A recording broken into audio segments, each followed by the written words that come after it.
السلام علیکم ورحمۃ اللہ وبرکاتہ۔ امید ہے آپ تمام حضرات خیر و عافیت سے ہوں گے۔ اللہ تعالیٰ سب کو اپنی عافیت میں رکھے۔ دوستو، انسان کو ہر حال میں، ہر موقع پر، ہر لحاظ سے اللہ سے ڈرتے رہنا چاہیے۔ اگر انسان کو اللہ نے مال کی فراوانی دی ہے تو اس مال کی فراوانی پر اللہ کا شکر ادا کرنا چاہیے، اور اگر وہ کسی مصیبت میں، پریشانی میں، بیماری میں گرفتار ہے تو اللہ سے توبہ کرتے رہنا چاہیے، استغفار اور معافی مانگتے رہنا چاہیے۔ یہ بات اچھی طرح سے ہمیں سمجھ لینی چاہیے اور یاد کر لینی چاہیے اور ذہن میں بھی بٹھا لینی چاہیے کہ چاہے نعمتوں کی فراوانی ہو اور پھر چاہے انسان مصیبتوں میں گھرا ہوا ہو، اللہ رب العزت کسی بھی انسان کو پریشان کرنا نہیں چاہتے۔ وہ تو بڑا رحیم ہے، کریم ہے۔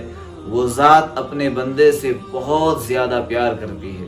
اللہ اپنے بندے سے بے پناہ محبت کرتا ہے۔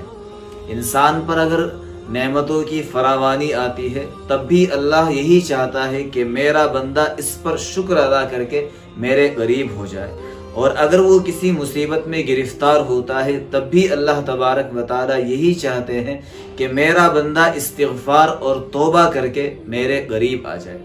لیکن جب انسان اللہ کی دی ہوئی ترتیب کا اور اللہ کے بنائے گئے نظام اور قانون کا مذاق اڑاتا ہے تو پھر اللہ تبارک و تعالیٰ کا عذاب ایسے انسان پر برستا ہے، اس کی اللہ بڑی سخت پکڑ کرتا ہے۔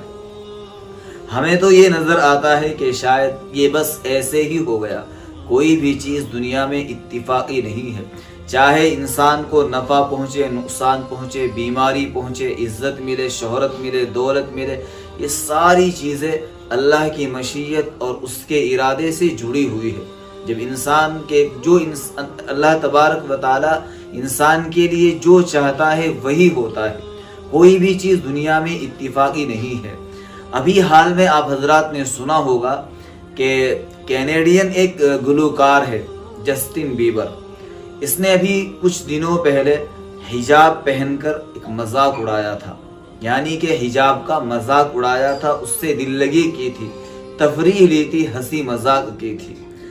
ابھی خبر یہ آ رہی ہے کہ اس کا ایک حصہ مفلوج ہو چکا ہے، اس کو ایک ایسی بیماری لگ چکی ہے۔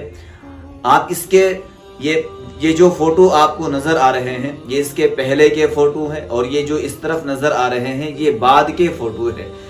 اس نے ایک ویڈیو بھی شیئر کی جس میں یہ کہہ رہا ہے کہ میں اس وقت نہ صحیح سے مسکرا سکتا، نہ پلک جھپک سکتا، اور نہ اس حصے سے بات کر سکتا۔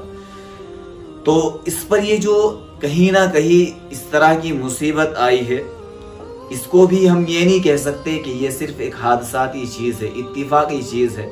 کہیں نہ کہیں اس کے گناہوں کی اس کو سزا ملی ہے۔ اللہ تبارک و تعالیٰ انسان کو ڈھیل دیتے رہتے کہ یہ اب سمجھ جائے، اب سدھر جائے، اب میرے قریب آ جائے، اب بات مان لے۔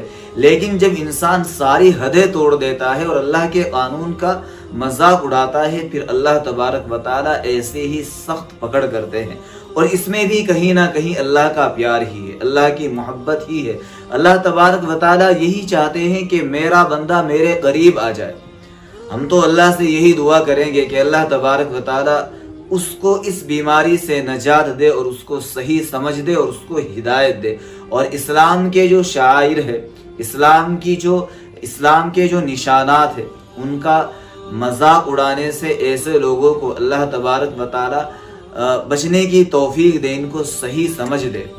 تو ہم اللہ سے یہی دعا کرتے ہیں۔ بہرحال کوئی بھی انسان کسی بھی مصیبت کے اندر اگر گرفتار ہو تو اس کی اس مصیبت پر کبھی خوش نہیں ہونا چاہیے، بلکہ اس کے حق میں اللہ سے دعا کرنی چاہیے۔ اگر کوئی غیر مسلم ہے اس کے لیے ہدایت کی دعا کرے، اور اگر کوئی ایمان والا ہے اس کے لیے یہ دعا کرے کہ اللہ تبارک و تعالیٰ اسے عقل سلیم دے، اس کو صحیح سمجھ دے۔ دوستو، اس حرکت سے ہمیں یہ سمجھ آتا ہے کہ اگر ہمارے پاس مال ہے، خوشحالی ہے، اور ہم ایک مزے کی زندگی گزار رہے ہیں، ہمیں بالکل فخر نہیں کرنا چاہیے، گھمنڈ اور تکبر تو بالکل نہیں کرنا چاہیے، اپنے دماغ میں بڑائی نہیں کرنی چاہیے، اور یہ نہیں سوچنا چاہیے کہ بھائی یہ میری عقل کی بنیاد پر مجھے ملا ہے، میری فہم، بصیرت اور سمجھ کی بنیاد پر ملا ہے۔ یوں کہے کہ یہ تو اللہ کا مجھ پر خاص فضل ہے، ورنہ میرے اندر اتنے کمالات نہیں ہے جو یہ ساری چیزیں میں حاصل کر سکوں. اور اگر کوئی کسی پریشانی کے اندر مبتلا ہے وہ اللہ سے مانگتا رہے اور استغفار اور توبہ کرتا رہے کہ اللہ، اور یہ کہتا رہے کہ اللہ تو جس حال میں بھی رکھے میں راضی ہوں، میں خوش ہوں. کیونکہ اللہ تبارک و تعالیٰ اپنے کسی بھی بندے کو پریشان کرنا ہرگز نہیں چاہتے. تو دوستو اپنی بات کو ختم کروں گا اس آخری پیغام کے ساتھ، آخری جملے اور بات کے ساتھ کہ اللہ سے انسان کو ہر حال میں، چاہے مال کی فراوانی ہو یا مصیبتوں کا گھیراؤ ہو، اللہ سے انسان کو ہر حال میں ڈرتے رہنا چاہیے، بے خوف زندگی نہیں گزارنی چاہیے. اللہ تعالی ہم سب کو صحیح سمجھ عطا فرمائے. السلام علیکم ورحمۃ اللہ وبرکاتہ.